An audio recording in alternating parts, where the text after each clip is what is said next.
여러분 안녕하세요. 10월 29일 셀트리온 방송을 시작하겠습니다. 간밤에 미국 증시가 급등이 나왔어요. 나스닥이 2.87, S&P가 2.46, 다우가 2.59 상승폭이 컸었던 그런 간밤의 미국 증시였습니다. 주요 이슈를 보게 되면 금리 인상의 끝이 보인다. 미국 증시 2% 상승. 개인 소비 지출 가격指数가 발표가 되었었죠. 그 부분 조금 이따 살펴볼 수 있도록 하고요. 자, 내용을 보게 되면 금리 인상 끝이 보인다. 미국 증시 2% 상승. 애플 7.5% 상승. 미국 인플레 전망치 수준 그리 나쁘지 않다. 자, 9월 PC 인플레 지수는 전월 대비 0.3% 상승했다. 낮은 연료 가격 영향으로 올해 초만큼 물가가 빠르게 오르지 않고 있다는 신호이다. 변동성이 큰 식품과 에너지를 제외한 근원 PCE 지수는 0.5% 상승했다. 이는 월가의 전망치에 부합하는 수준이다. 연준이 선호하는 인플레 척도인 근원 PCE 인플레이션 지수는 예상과 대략 일치했다. 이런 상황에서 3분기 민간 임금과 급여의 완만한 상승은 임금 상승이 마침내 정점을 찍을 수 있다는 신호로 볼 수 있다. 이날 인플레이션 수치는 연준이 금리 인상 속도를 조절할 것이라는 시장의 기대에 혼선을 주지 않는다며 기본적으로 시장에서 금리 인상의 끝이 보인다. 이렇게 시장에서 판단을 하고 있어요. 성장 동력 의심을 받는 아마존 주가 흔들었고요. 그리고 애플은 7.5% 상승, 인텔도 10.65% 상승을 했다. 주요 기술주들은 강한 상승세를 보였다. 자, 그리고 국제유가는 하락하였다. 자, 중요한 거는 지표를 보자고요. 중요한 부분. 그런데 미 국채금 10년물은 4.01, 미 국채 2년물은 4.41. 자, 찔끔 또 떨어졌다가 올랐던 부분이에요. 보이시죠? 떨어졌다가 다시 살짝 올라왔던 부분. 시장은 아직 방향성을 정확하게 채권시장 참여자들은 아직 확신을 하지 못하고 있어요. 중요한 건 자, 크게 4점 이상까지 올라갔다가 떨어졌다가 요 고점권 부근에 있다는 거죠. 아직 채권시장 참여자들과 주식시장도 미국 시장이 반등했다고는 하나? 자, 한번 볼게요. 주식시장 또한 미국의 주식시장 또한 반등했다고는 하나? 지금 보면 이 부분에 있다는 거예요. 자, 주봉으로 보자고요. 자, 이게 지금 아직까지 방향타가 나왔다고 볼기엔 그렇죠. 허나 고점 대비 많이 하락을 했죠.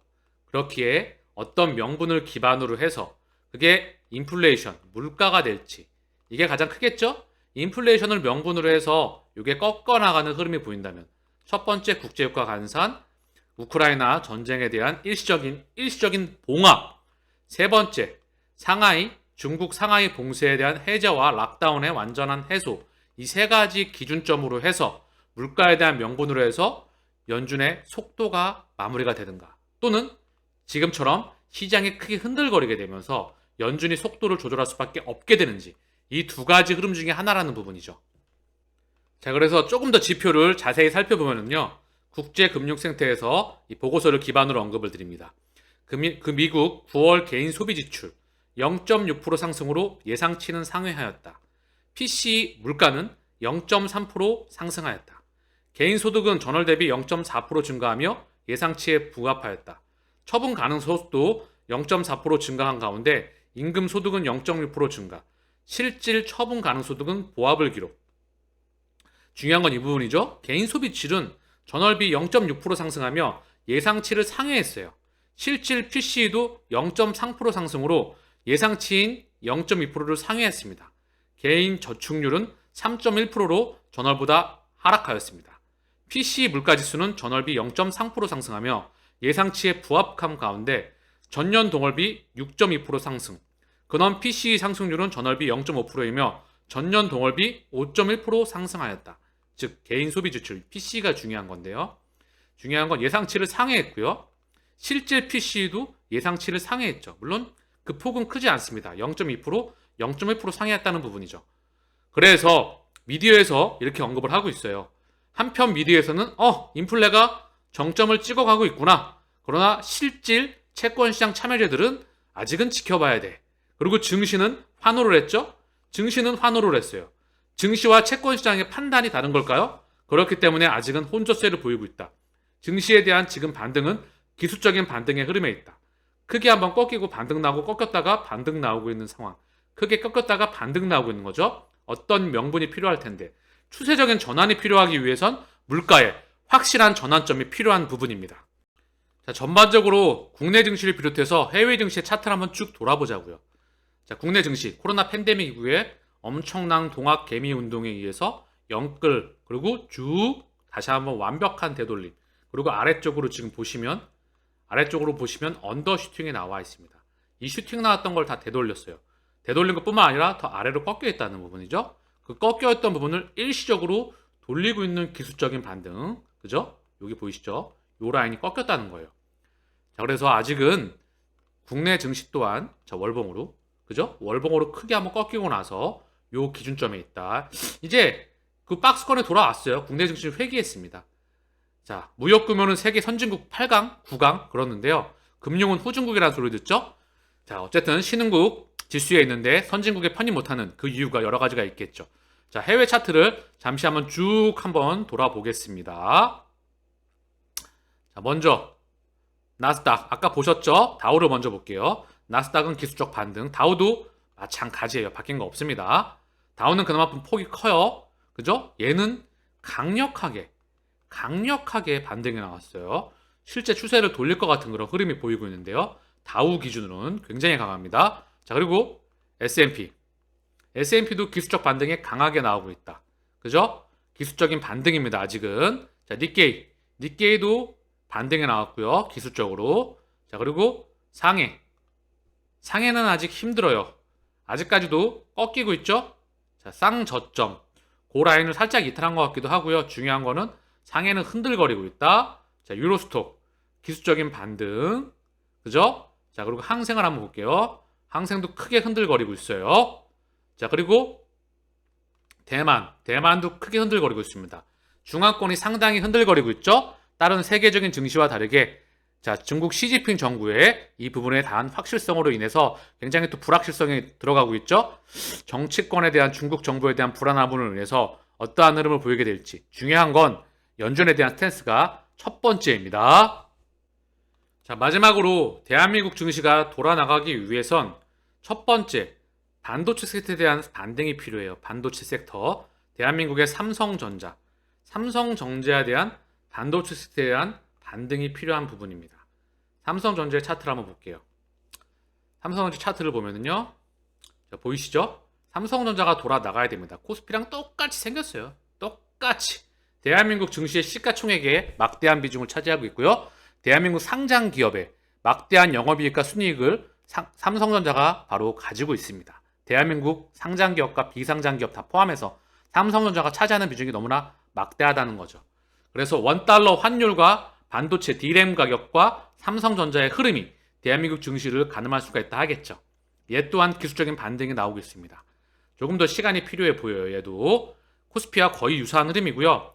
자, 그래서 원달러 흐름에 이 반등이 필요한 부분이죠. 1425원인데요. 얘가 꺾여야 됩니다. 너무 급등해 있어요. 그죠? 너무 급등해 있기 때문에 얘가 꺾여야 돼요.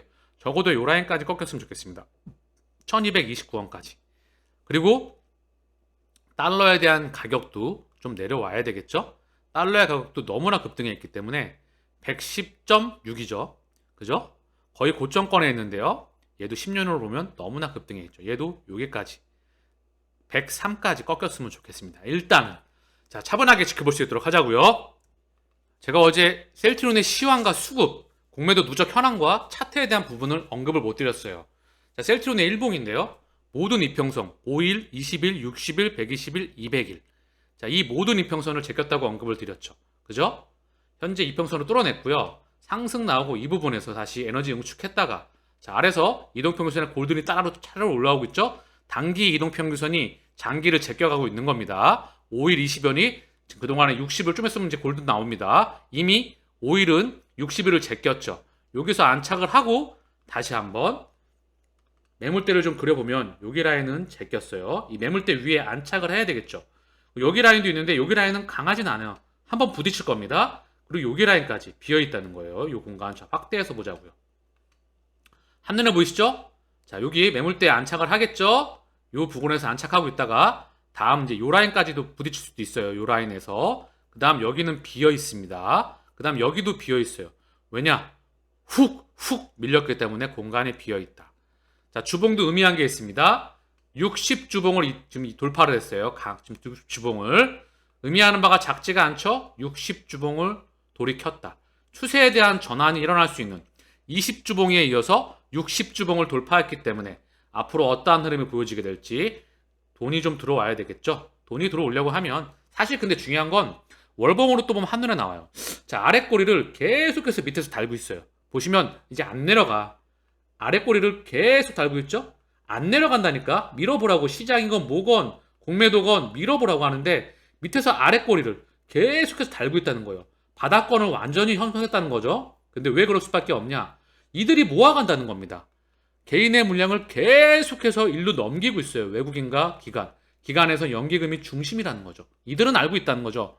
얘네의 가치가 성장한다는 것을 누구보다 잘한다는 거죠.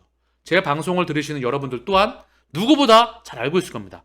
셀트리온 회사 좋다는 거 잘 안다. 그리고 이제 숫자에 대한 부분이 돌아올 때가 됐다는 것을 안다. 그동안에 매출 2조를 찍고 2조를 못 벗어났는데 이제 2조를 벗어나서 2조 5천억 3조를 가까이 가는 그 에너지가 다가오고 있다. 근데 얘네가 안 들어올까요? 얘네가 쇼커버를 안 할까요? 얘네가 대차 정보를 안 갚을까요? 그러니까 이렇게 아랫꼬리를 훅 달고요. 그리고 지금 이제 60주 이동평균선도 제끼고 20주도 제꼈죠. 그리고 거래량은 바닥입니다. 왜? 쥐들끼리 모아가니까 시중에 돈도 없고요. 늘 공식이죠. 자, 이제 시중에 돈이 풀리고 매크로 이슈가 정리가 되겠죠. 제가 매크로를 자세하게 언급드렸던 물가를 명분으로 한 연준의 수도꼭지가 풀릴 때 그때 시장은 돌아나갑니다. 그리고 이제 다시 한번 자금들이 들어오겠죠. 외국인과 기관들이. 마지막에 개인들이 달려들 때. 그 기반은 실적 성장 기반 위에 3, 4병이 진행될 때 이제는 여기를 가는 겁니다. 요거를 깨버리는 거예요. 여기 도착이 아니에요. 1차는 여기를 돌파하는 겁니다. 왜? 이미 지난 역사가 증명을 하고 있어요. 그렇기 때문에 흔들림 없이 상승, 하락, 상승, 하락. 여기서 열심히 지들끼리 아랫꼬리 달면서 모아가고 있다. 자, 셀트리온의 대차 잔고가 어제 기준으로 해서 40만 주가 늘었어요. 930만 주. 자, 다시 한번 상승이 나오고 있습니다. 자, 여기서 훅 떨어졌는데 다시 이 저점권에서 박스권을 깨고 상승이 나오고 있어요. 그러나 계속해서 언급을 드립니다. 자, 크게 보자고요. 이럴 때는 저는 크게 흐름을 봐요. 1년간의 최대치이기 때문에 보이시죠? 자, 이거예요, 이거. 상승, 하락, 다시 꺾입니다. 헷갈려 하지 마세요. 공매도 누적 잔고도 똑같은 흐름이에요. 결국 바닥에서 지들끼리 올려가면서 겁박도 하고 헷갈리게 하고 개인의 물량만 크게 넘기고 있다.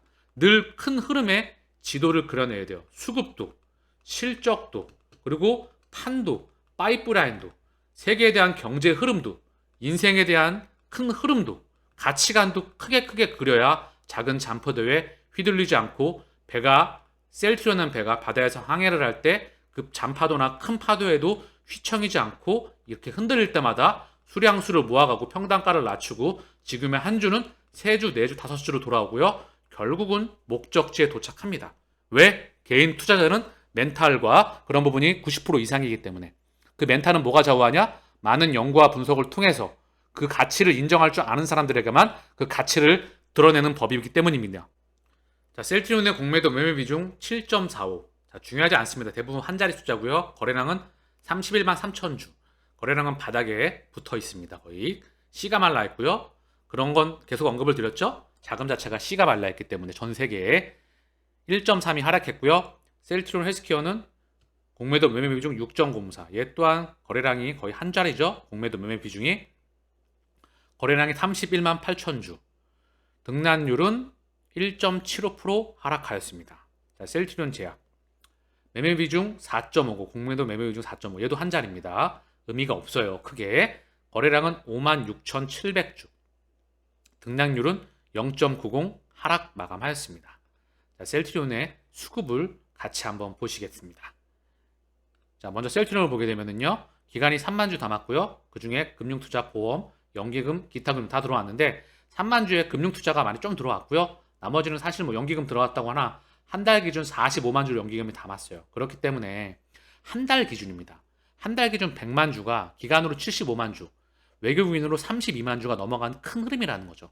제발 물량 뺏기지 마세요. 지치지도 마시고요. 계속 언급을 드립니다. 제 방송을 보게 되면 한치의 흐트러짐 없이 한치의 제 논조를 바꾼 적이 없습니다. 목적지에 도착한다는 부분을 명심하시길 바랍니다. 단, 제 방송도 참조하시고 본인의 연구와 분석을 통해서 확신하실 때 집행하시길 바래요. 그래야 떨어질 때, 지금처럼 떨어져서 바닥에서 기고 있을 때 모아갈 수가 있기 때문에, 그리고 올라갈 때 팔고 싶지 않은 마음이 안 들기 때문에, 지금은 올라가건 떨어지건 올라간다고 좋지도 않고요. 떨어진다고 슬프지도 않습니다. 정고점 돌파가 1차 목표이기 때문에. 자, 그리고 금융투자가 한 달 기준 6만 3천 주 매도했는데 얘네가 시장이 빠지고 있으니 당연히 들어오기가 쉽지가 않겠죠. 보험, 투신, 은행, 연기금, 사모펀드 한 달 기준 다 들어왔어요. 기간은요. 외국인은 한 달 기준 32만 7천 주. 여기서 메릴린치와 모건 스탠리가 조금 더 들어와야 됩니다. 뭐 HSBC나 다이와 뭐 그리고 이런 부분들이 좀 들어왔었죠. 중요한 거는 외국계 창구를 통해서, 기관계 창구를 통해서 지들끼리 모아가는 거예요. 개인의 물량만 일로 넘어가고 있다. 자, 헬스케어. 외국인 13,000주, 기간이 6만 8천 주 팔았는데 여기서는 금융투자가 5만 주를 팔았어요. 기간의 매도의 중심은 금융투자였다. 연기금 4,100주, 사모펀드 14,000주. 연기금은 거의 보합권, 눈치 봤던 상황이고요. 한 달 기준 20만 주 가까이 담았습니다. 19만 2천 주 연기금. 그렇기 때문에 얘는 뭐 큰 흐름에서 보면은 뭐 100만 주 이상, 예를 들면 외국인 개인의 물량이 외국인과 기간으로 한 달 기준 60만 주가 기간으로 45만 주, 외국인으로 16만 주가 넘어가고 있는데요. 한 달 기준 그중에 20만 주를 연기금이 담당했다는 겁니다. 한 달. 큰 흐름에서 보면 압도적인 물량이 연기금이 담아내고 있다. 셀트리온과 헬스케어의 수급의 중심은 연기금이다. 사모펀드가 약 10만 주를 담아냈고요. 투신도 11만 3천 주. 자, 보험하고 기타 금융은 지금 거의 보합권이고요. 결국 개인만 61만 주 털리고 있다는 흐름은 같아요. 셀트리온 제약, 외국인이 9,318주, 기간이 8,000주, 그중에 금융투자가 금융투자가 매도를 했던 부분이고요. 투신은 거의 110주, 개인이 1,200주 매도했습니다. 여기도 한 달 기준 14만 5천 주가 외국인으로 그대로 넘어갔다. 기간은 보합 수준이었습니다. 자, 셀트리온의 공매도 누적 잔고입니다. 248만 주. 대차장과 거의 유사한 흐름이에요. 훅 떨어지고 있다가 훅 229만 주 찍고 반등해 있다. 요 기준점입니다. 다시 꺾일 거예요. 안 꺾이는 게 이상하죠. 수급은 지들끼리 모아가고 있고 개인의 물량은 얘네들로 넘어가고 있고요. 기업 가치는 계속 올라가는데 주가는 바닥에 있죠. 매크로도 이제 금리 정점이 다가오고 있죠. 그리고 어떤 명분으로 갈지, 물론 이거는 지켜봐야 되는 부분. 그렇게 얘들은 당연히 들어오겠죠. 그러니 대차장고와 공매도 누적장고와 수급과 실적과 3사 합병과 기술적인 분석과 이런 모든 부분들이 현재 좋은 시그널로 잡혀나가고 있는 부분입니다. 급등한 미국 주식시장, 급등한 바이오 제약 섹터, 셀 동행하는 사람, 우리 주주님께서 자료를 남겨주셨고요. 자, 방송 시작하면서 매크로를 자세하게 살펴보았죠. 제약 바이오 섹터가 반등에 나왔다는 소식이고요. 제약 바이오 섹터에서 12.92 폭등한 길리어드, 4.76% 급등한 모더나 역시 눈에 확 들어오네요. 다음 주 월요일부터 상승 랠리를 할 수 있는 셀트리온 활약을 기대합니다. 주말 편안하게 휴식을 취하시길 바랍니다. 존슨앤존슨, 릴리, 화이자, 아스트라제네카, 노바티스, 암젠, 사노피, 길리어드, 리제네론, 모더나 다 상승이 나왔다는 부분이죠. 자, 그래서 월요일날 셀트리온이 기대가 되는 부분이고요. 휴미라와 키트로다 누가 더 세나? 추후에 키트로다가 압도적으로 커질 수밖에 없다 생각을 합니다. 항암제 시장에서 바로 기초, 인프라 중에 하나이기 때문에. 왜? 병용 임상이 대세가 될 수밖에 없기 때문에. 면역관문 억제제로서 바로 그물을 치워버리죠. 종양 미세 환경을. 그리고 제가 언급드렸던 독성 항암제인 케미컬 항암제, 표적 항체, 그리고 바로 면역 항암제, ADC 이 부분이 같이 병용 임상이 되고 있는 추세이기 때문에 단일 품목으로 글로벌 노 1의 자리를 차지한 경쟁이 치열합니다. 휴미라 및 키트루다의 매출 추이입니다. 올해 1분기 노 1의 자리를 잠시 내주었던 휴미라가 2분기 연속 왕자를. 휴미라는 유럽 및 기타 시장에서 바이오시밀러 출시로 인해 매출이 급감하고 있음에도 미국은 아직 안 풀렸죠? 미국 시장의 성장에 힘입어 아직까지 매출이 증가하고 있는 추세입니다. 3분기 휴미라 매출은 원화로 약 7.8조이며 연간으로 환산하면 31조가 넘는 시장입니다. 그러나 휴미라 미국 시장도 내년 1월 암젠부터 바이오시밀러가 출시되기 때문에 노 1의 자리를 지키는 것은 불가능한 것으로 보여집니다. 유플라임은 내년 7월 1일 출시 합의. 휴미라야, 유플라이마가 미국에 출시될 때까지 몸집을 많이 키워두거라. 키트로다는 2014년 9월 출시 이후 가파른 속도로 성장하고 있습니다. 매출 증가율이 전년 동기 대비 평균 20% 이상을 꾸준하게 유지하고 있습니다. 전년 동기 대비 1년에 해마다 20%씩 시장 규모가 커진다는 것은요, 엄청난 겁니다. 물질 특허가 종료되는 2028년 키트로다 매출이 44조에 이를 것이라는 전망이 있는데 제가 볼 때는 이보다 더 큰 매출을 보여줄 것으로 판단됩니다. 저 또한 그럴 거라 생각을 하고요. 이거는 그냥 참고만 한다. 다시 한번 언급을 드리지만 항암제 기초 물질 중에 하나이기 때문에 이번 3분기 매출이 54억 2,600만 달러이며 이를 연간으로 환산하면 약 30조 이상입니다. 곧 있으면 제끼겠죠? 현재 추세대로 연평균 20% 성장한다고 하면 2028년 연간 매출은 무려 90조, 약 100조에 육박합니다. 보수적으로 연평균 10% 성장한다고 해도 2026년 연간 매출이 2028년 연간 매출이 약 54조입니다. 키트로다는 현재 폐암, 위암, 신세포암 등 16개 암종에 대해 30여 개 이상의 적응증을 확보하고 있으며 매년 다수의 적응증을 추가하면서 치료 대상의 범위도 크게 넓혀가고 있습니다. 즉, 항암제 치료의 기본 인프라이다. 거의 모든 암종에 대해 병역요법 임상을 진행하고 있기 때문에 매년 높은 성장률을 유지할 수 있을 것으로 보여집니다. 어쩌면 키트로다 단독으로 100조 이상의 시장도 형성할 수 있습니다. 저 또한 그리 생각을 하고 있습니다. 셀트리온도 면역 항암제 바이오시밀러, 현재 전임상 단계, 내년도에 인체 임상 착수 예정, 패스트 팔로우 항체 신약, 1차 후보물질로 면역 항암제 분야 선정, 2024년 인체 임상 시작을 개발한다고 발표했습니다. 패스트 팔로잉 항체 신약과 면역 항암제 바이오시밀러를 병용하여서 면역 항암제 분야 표준 치료제로 개발할 계획입니다. 어마무시하죠? 이게 실제 상용화가 된다고 했을 때 셀트리온이 과연 어떠한 모습을 그리게 될지, 이 100조의 시장에서 단일 품목에서 어쩐지 잠깐만 이런 생각이 드네요. 휴미라가 20조, 25조잖아요. 이 키트로다 하나에 100조라고 한다면 키트라도 갖고 있고 옵디보도 갖고 있고 ADC도 갖고 있다면 이거 가지고 또 항체, 표적 항체도 가지고 있잖아요. 과연 항암제에서 셀트리온이 어떠한 파괴력을 보일지 정말 가슴이 심장이 뜁니다. 가슴으로만 생각을 해도 키트로다야 너도 셀트리온 제품이 출시될 때까지 몸집을 많이 키워 놓아야 한단다. 2028년 그날까지. 자, 오늘 방송 마지막에 계속 제 방송을 지금 오늘 방송을 보셨겠지만 기업 가치가 계속 성장해 나가고 있어요. 아래 꼬리를 이게 하나에 1년짜리 연봉이거든요. 1, 2, 3, 4. 코스피 상장 이전에 고점을 찍고 1, 2, 3, 4, 4년이 넘는 기간 동안 박스권을 그려 나가고 있죠. 이제 기업 가치가 이렇게 성장해 나가고 있습니다. 정고점 돌파 1차 목표 나올 때까지 흔들림 없이 이렇게 기업 가치가 성장해 나가고 있어요. 주가가 갈 수밖에 없다는 거죠. 주가가 가기 위해선 실적이 증가할 수밖에 없습니다. 그러니 지들끼리 바닥에서 모아가고 있겠죠. 이 흐름들을 추적하셨다면 열심히 개수를 모아가시며 한 주가 3주, 4주, 5주로 돌아오게 될 것입니다. 마치겠습니다. 감사합니다.